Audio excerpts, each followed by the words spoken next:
સદયદાસ અમરદેવદાસ નમો નારાયણ. આજે અમારે આસ્થાનું કંગેડી સંસ્થાની મુલાકાત લેવા માટે અમારા દેવગુરુ બાપુ પધાર્યા છે. એમનો ખૂબ આભાર માની છે.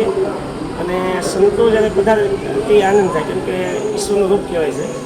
આજે અમારા જે પ્રભુ છે એની મુલાકાત લેવા માટે કંગેડી આશ્રમમાં બાપુને આમંત્રણ આપ્યું હતું. રસોડા મેં અમદાવાદ પાસે રમવા ગયા ત્યારે એ બાપુ રામામંદિરમાં આવ્યા હતા હાજરી આપવા માટે. ત્યારે મેં આમંત્રણ આપ્યું ને કીધું બાપુ જ્યારે એ બાજુ નીકળો એટલે ખાસ અમારી નાની ઝૂંપડી છે ત્યાં પધારજો. બાપુ આવ્યા છે તો બાપુના મોઢે બે શબ્દ આપણે સાંભળ્યું. બાપુ કેવું લાગ્યું? ઓમ નમો નારાયણ. હું તો સમસ્ત સનાતનીઓને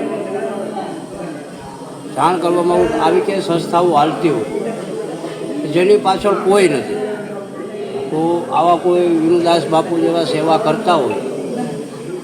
મૂંગા પશુઓની સેવા છે. હું ઓલી બાજુ ગૌશાળાએ જોઈને આવ્યો ને આટલા બધા આ લોકોને હાંસવા મંદબુદ્ધિવાળાઓની કોઈ નાનું હું કામ નથી. તો બને એટલો આવી સંસ્થાઓમાં સહયોગ કરો. તમારાથી જે ભોગાય, જમવાનું છે, કપડાં છે, જે કાંઈ ભોગાય આવી સંસ્થાઓમાં સહયોગ કરો. બસ આ દાતાઓને મારી એક બે હાથ જોડીને નમ્ર વિનંતી. ઓમ નમો નારાયણ.